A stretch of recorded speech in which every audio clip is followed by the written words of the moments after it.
학사의 모멘텀 투자 가겠습니다. 하우투인베스트 김문석 대표 연결합니다. 김 대표님 나와 계시죠? 네, 안녕하십니까? 네, 몇 가지 악재들이 부각되면서 코스피 2000선을 내주는 모습들이에요. N 약세가 지난주부터 좀 우려가 됐고요. 오늘은 북한 악재, 또 FOMC에서 양적 우려, 뭐 이런 얘기들이 계속 좀 다음 주는 또 만기일이고요. 예, 지수 전망 어떻게 하세요? 네, 일단 어제도 크게 밀렸습니다만은 오늘도 지금 또 추가 하락을 해서 2000선이 붕괴가 돼버린 것 같습니다.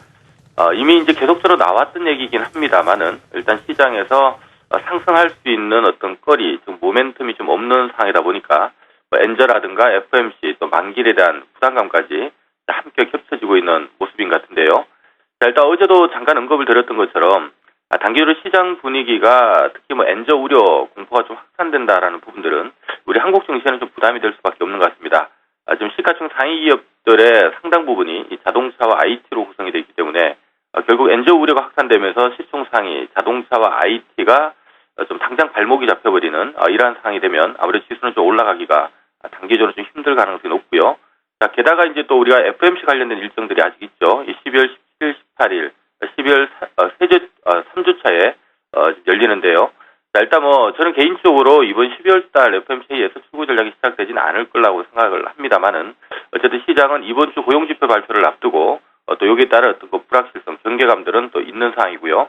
결국 여기에다가 또 다음 주 이 선물 옵션 동시 만기일까지 지금 같이 펼쳐져 있는 상황인데 그동안 시장 분위기가 좋을 때는 이러한 특히 만기일 부담은 좀 별로 없습니다만은 지금 FOMC 경계감도 있는 데다가 또 엔저 우려가 좀 가파르게 확산되고 있는 모습이기 때문에 이런 만기일 변수들까지도 오히려 이제 시장에 좀 부담이 되지 않나 이렇게 보고 있습니다.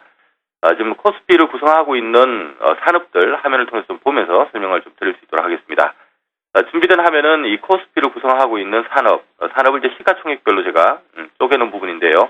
아무튼 제가 이제 눈여겨봐야 될 부분 중에 하나는 거래소에 구성되어 있는 약 1000여 개 정도 되는 기업들 약 한 30개 산업으로 구성이 되어 있는데요. 이 중에 상당 부분이 이제 삼성전자가 포진되어 있는 IT 쪽이고요. 그다음에 이제 자동차와 조선이 포함되어 있는 운송 장비 쪽.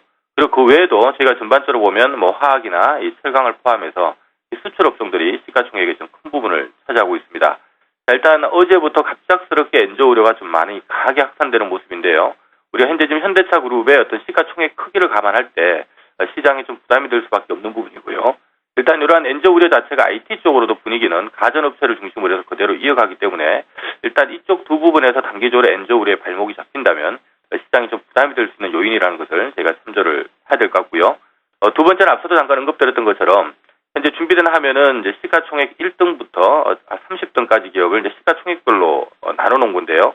지금 화면에서 보신 것처럼 시가총액 1등부터 6등 내에 지금 IT 기업인 삼성전자도 있습니다만은 특히 엔저 우려의 직격탄을 받는 현대차나 현대모비스, 기아차가 바로 이제 시가총액 6위권 안에 3개 기업이나 포진이 되어 있습니다.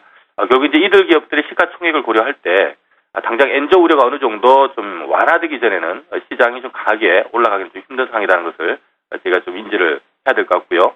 이런 맥락이라면 좀 아쉽긴 합니다만은 단기적으로 시장은 일단 기회는 기회겠습니다만은 조금 시간이 걸릴 수 있다는 것도 좀 참조를 하고 있어야 될 것 같습니다. 네. 자, 코스피가 2000선을 위협하고 있는 상황에서 시장 분석해 주셨고요.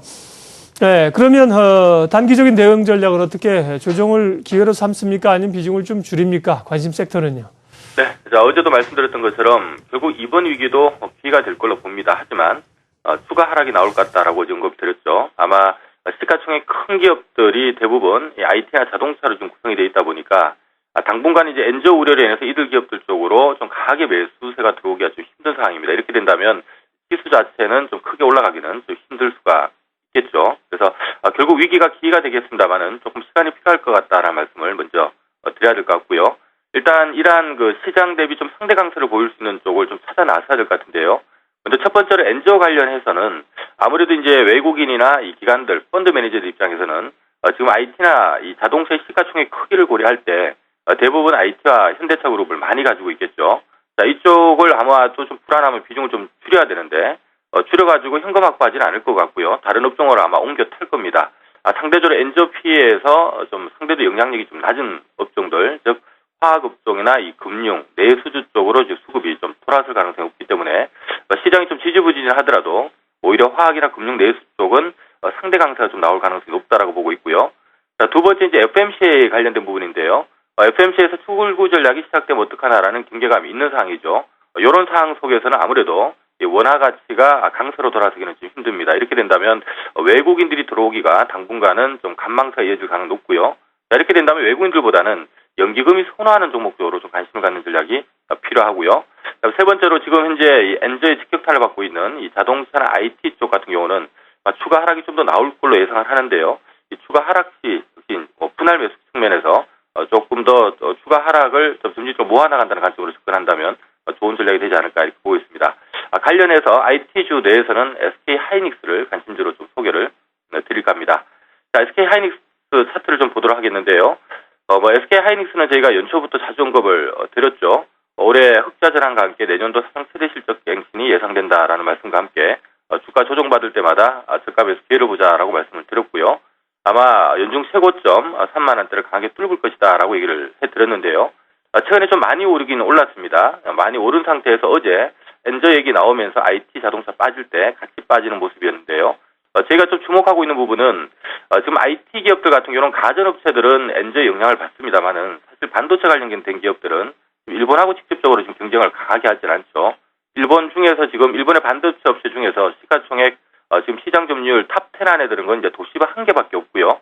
글로벌 반도체 업체들이 지금 3개 업체로 지금 가점화되어 있는 상태이기 때문에 오히려 반도체, 그러니까 IT 내에서도 이 반도체 관련주들은 이번에 엔저 우려를 좀 피해 나갈 수 있지 않을까 이렇게 보고 있습니다. 그래서 오히려 IT 내에서도 SK 하이닉스 같은 기업들은 좀 조정받을 때 저가 매수 기회로 보셔도 좋지 않을까 이렇게 보고 있습니다. 네, 홀짝 박사의 모멘텀 투자였습니다. IT 쪽 또 SK 하이닉스 많은 분들 얘기하시는데요.